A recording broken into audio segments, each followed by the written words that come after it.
Vous aimez faire l'amour? Nous aimons tous ça. Mais quelles sont les pratiques intimes qui attirent vraiment les gens? Bonjour, je suis Dr Alicia Dubois, spécialiste en santé sexuelle et bien-être intime. J'aide mes patients à améliorer leur vie sexuelle, à comprendre leur corps et à s'épanouir à tout âge. Aujourd'hui, je vous dévoile le top 10 des activités sexuelles les plus pratiquées par les Français, basées sur une grande étude représentative. Alors que vous soyez simplement curieux ou que vous vouliez savoir ce qui est normal, restez avec moi car certains résultats vont vraiment vous surprendre. Présentation de l'étude. Avant de plonger dans le top 10, laissez-moi vous expliquer d'où viennent ces données. Des chercheurs ont interrogé plus de 2000 adultes français, environ 1000 hommes et 1000 femmes de toute la France, dans le cadre d'une enquête en ligne confidentielle. L'Institut de sondage s'est assuré d'avoir un échantillon représentatif de la population française selon l'âge, le sexe, la région et autres critères démographiques. Ces personnes ont répondu à des questions sur leur comportement sexuel, leurs préférences et leur situation relationnelle. Cette enquête nous donne donc un véritable aperçu de ce que font les Français dans l'intimité et de ce qui les attire. Petite précision, 89% des répondants se déclaraient hétérosexuels, donc ces résultats peuvent ne pas refléter toute la diversité des orientations sexuelles. Top 10 des pratiques intimes des Français. 1. Les rapports vaginaux. Sans surprise, c'est l'activité la plus courante. 87% des hommes et 90% des femmes déclarent avoir des rapports vaginaux réguliers avec leur partenaire. D'un point de vue médical, c'est logique. Il s'agit de la forme d'expression sexuelle la plus naturelle et physiologiquement adaptée pour les couples hétérosexuels. 2. La masturbation. Plus de 78% des hommes et des femmes rapportent s'être masturbés. Et le mois dernier, 61% des hommes et 38% des femmes l'ont fait. La masturbation fait souvent polémique, alors que c'est un comportement sexuel complètement normal et sain. Les recherches montrent même que la masturbation régulière peut améliorer la santé de la prostate chez les hommes, réduire le stress et maintenir la fonction sexuelle. Il n'y a pas de bonne fréquence. Tant que ça n'interfère pas avec votre vie quotidienne, vos relations ou ne cause pas de dommages physiques, c'est parfaitement sain. 3. Le sexe oral. Donner et recevoir du sexe oral est très répandu. Plus de 79% des hommes et des femmes y ont participé. Attention à la sécurité. Vous pouvez contracter des IST par le sexe oral. Gonorrhée, chlamydia, syphilis, herpès et HPV peuvent tous se transmettre par contact oral. Si vous n'êtes pas sûr du statut IST de votre partenaire, utilisez des préservatifs ou des digues dentaires. 4. Regarder du contenu pornographique. 79% des hommes et 56% des femmes admettent regarder de la pornographie. C'est un sujet controversé que j'aborde souvent avec mes patients.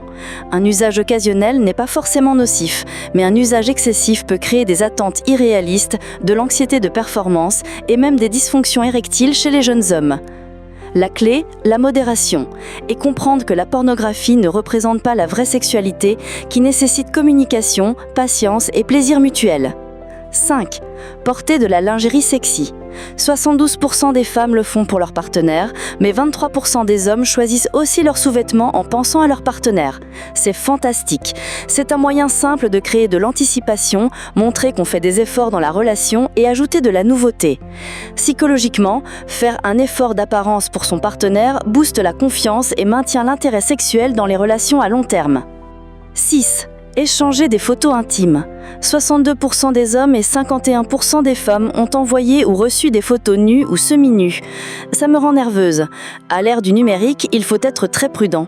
Les relations se terminent, les téléphones se font pirater et les images peuvent réapparaître de manière inattendue. Si vous le faites, assurez-vous que c'est avec quelqu'un en qui vous avez totalement confiance, évitez d'inclure votre visage et rappelez-vous qu'une fois envoyé, vous perdez le contrôle de l'image pour toujours. 7. Lire des romans érotiques. 55% des Français ont lu des histoires érotiques. Les femmes préfèrent souvent lire de l'érotisme plutôt que de regarder des vidéos pornographiques. C'est logique. L'excitation féminine est souvent plus mentale et émotionnelle que visuelle. Messieurs, si vous avez une partenaire féminine, considérez partager de la littérature érotique qui pourrait stimuler son intérêt. Vous pourriez même la lire ensemble, en discuter de ce que vous avez aimé. C'est un excellent moyen d'ouvrir la communication sur les désirs et fantasmes. 8. Faire l'amour dans des lieux publics. 41% des gens ont eu des rapports sexuels dans un lieu public au moins une fois. Je comprends. Beaucoup vivent dans de petits appartements avec famille ou colocataires. Trouver de l'intimité peut être difficile. Il y a aussi le frisson psychologique du risque de se faire prendre.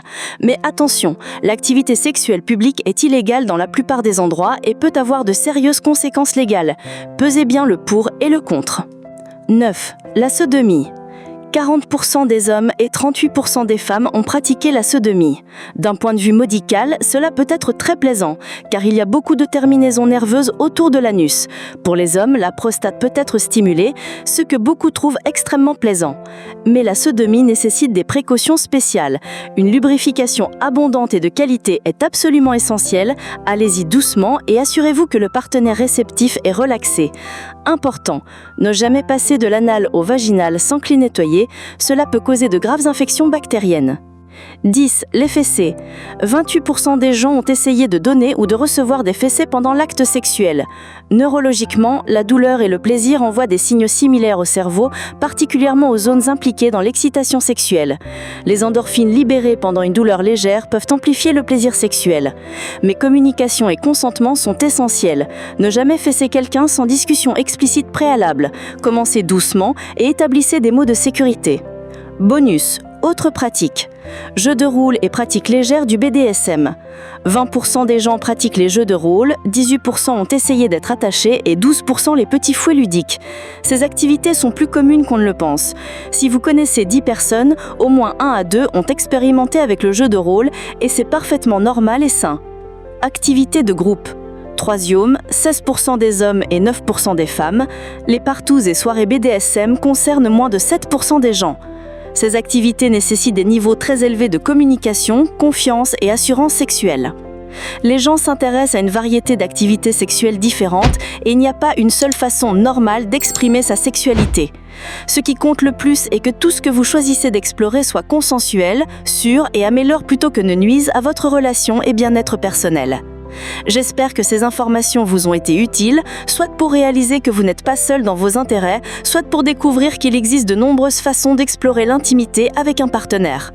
Bien sûr, toutes ces activités doivent reposer sur une communication ouverte et honnête avec votre partenaire.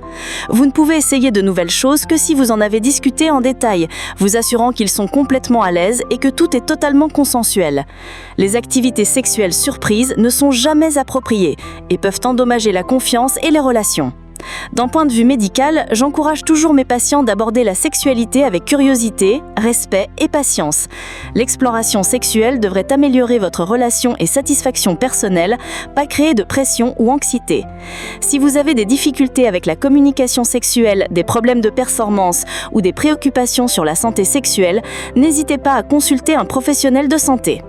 Rappelez-vous, une bonne santé sexuelle est un élément important de la santé et du bien-être généraux.